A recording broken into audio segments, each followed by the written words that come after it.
రోజుల కోర్సు పూర్తి చేస్తే చాలు 100% ప్లేస్మెంట్ సపోర్ట్ తో సాఫ్ట్వేర్ జాబ్ మీ సొంతం. వెంటనే కోడ్ జ్ఞాన్ డెస్టినేషన్ ని సంప్రదించండి.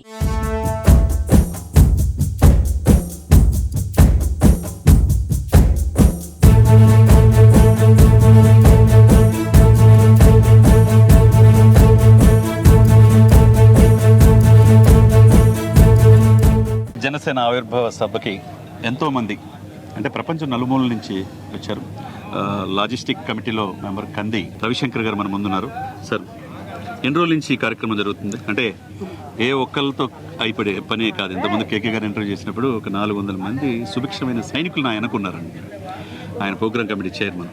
మీరెలా ఈ లాజిస్టిక్స్ అంటే ఇంత ఎండలో మండుట ఎండలో ఏ నాయకుడికి కూడా వాలంటరీగా ఈయనకి పవన్ కళ్యాణ్ గారికి మిగతా తేడా ఏంటంటే ఈయన వాలంటరీగా వస్తారు. ఆ టీంలో ఉన్నందుకు రవిశంకర్ గారు మీరు ఎలా ఫీల్ అవుతున్నారు? అందరికీ నమస్కారం అండి.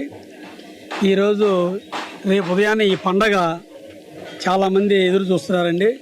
ప్రపంచం మొత్తం పవన్ కళ్యాణ్ గారు మాట్లాడే వేదిక కోసం చాలా దూరం నుంచి వచ్చి అందరు వెయిట్ చేస్తూ ఉన్నారు. ఇలాంటి పండగ కోసం కొన్ని వందల మంది కార్యకర్తలు వాళ్ళగా వాళ్ళు వచ్చి వాళ్ళే ఉంటున్నారండి. ఎప్పుడు ఎండలో తిరగరు వాళ్ళందరూ కూడా వచ్చి ఎండలో తిరుగుతున్నారు. ఎందుకంటే ఆయన మీద ఉన్న అభిమానం, ప్రేమ, అంత ప్రేమ ఉంది. ఇలాంటి పండగ కోసం వచ్చి ముందుకు వచ్చి మేము చేస్తామని కమిటీలో కూడా ఒత్తిడి అయిపోయిందండి. ఎవరన్నా కమిటీ వేస్తే పరిగెత్తూ ఉంటారు. ఈ కమిటీలో అసలు పట్టణంలో ఏం చేయాలో అర్థం కావట్లా. కమిటీలో మాకు సరిపోతారని చెప్తున్నాము. లాజిస్టిక్ కమిటీ అంటే అవునండి, మీరు ఇక్కడికి వచ్చే లక్షలాది మంది అభిమానులకు కావచ్చు, వీక్షకులకు కావచ్చు, మీరేం ఏర్పాట్లు చేయబోతున్నారు? టోటల్గా మెడికల్ కానీ, నెక్స్ట్ ఈ బస్సులు కానీ, పార్కింగ్ కానీ, ఫైర్ విషయం కానీ 13 కమిటీలు, 13 అంబులెన్సులు, 12 అంబులెన్సులు పెట్టారన్నారు. అవునండి. తర్వాత ఫ్రూట్స్ ఇస్తున్నారన్నారు, మజ్జిగ ప్యాకెట్లు అన్నారు. అసలుకి ఇబ్బంది లేదండి. ఫుడ్ అన్నిటికంటే ఇక్కడ వెళ్ళేటప్పుడు త్రోట్ మొత్తం ఎక్కడెక్కడ బస్సులు పోతున్నాయి, ఎటు పోతున్నాయి, అన్ని రూట్లలో ఫుడ్ అరేంజ్ చేశారండి. అది చాలా గ్రేట్ అండి. నెక్స్ట్ ఎల్ఈడి స్క్రీన్ చూడండి, ఎక్కడ కూర్చున్నా కనపడిద్దండి. అసలు ఏది ఒకటి లేదండి. ఈ ఒక్క పండగ అనేది మడుగు ప్రతి ఒక్కరికి మాకు ఈ రేపు ఉదయం సంక్రాంతి వచ్చేస్తుంది అన్న ఆనందంతో, రేపు ఉదయాన్నే వాళ్ళ క్రిస్మస్ వస్తుంది, రేపు ఉదయాన్నే రంజాన్ వచ్చేస్తుంది అన్న ఫీలింగ్తో ఉన్నారండి ప్రతి ఒక్కళ్ళు. మీరు ఎవరైనా చూడండి జోషుకున్నారు తప్ప పలాంది అని ఇబ్బంది అనేది లేదండి.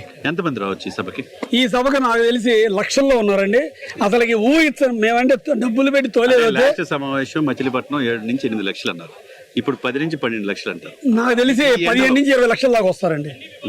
ఎందుకంటే ఇదివరకు వేరండి. ఇప్పుడు మనకి గవర్నమెంట్ వచ్చిన తర్వాత ప్రతి ఒక్కళ్ళు విజయోత్సవాన్ని దీని ముందు మనం పాల్గొందాం ఇళ్లలో నుంచి ఆడలు కూడా వస్తున్నారండి. నెక్స్ట్ మా ప్రకాశం జిల్లా నుంచి దాదాపు వేల మంది వస్తున్నారండి. సుమారు 15 నుంచి 20,000 మంది దాకా మా ప్రకాశం జిల్లా నుంచి వస్తున్నారండి. మా 15 నుంచి 20,000 మీ ఎవరు పిలవ కూడా వాళ్ళు వస్తున్నారండి. అది మా బాధ ఏంటంటే వీళ్ళందరినీ జాగ్రత్త చూసుకొని పంపించాల్సింది. ఈ ట్రాన్స్పోర్టేషన్ ఇవన్నీ అన్నిటికీ పర్ఫెక్ట్ గా ప్లాన్ చేశారండి. ఈ లాజిస్టిక్ కమిటీ కానీ వీళ్ళందరికీ కానీ శ్రీ పవన్ కళ్యాణ్ గారికి ధన్యవాదాలు చెప్తున్నామండి. ఎందుకంటే ప్రతి ఒక్కళ్ళు ఇంట్రెస్ట్గా వస్తున్నారండి. Thank you very much sir. Thank you sir. Thank you very much.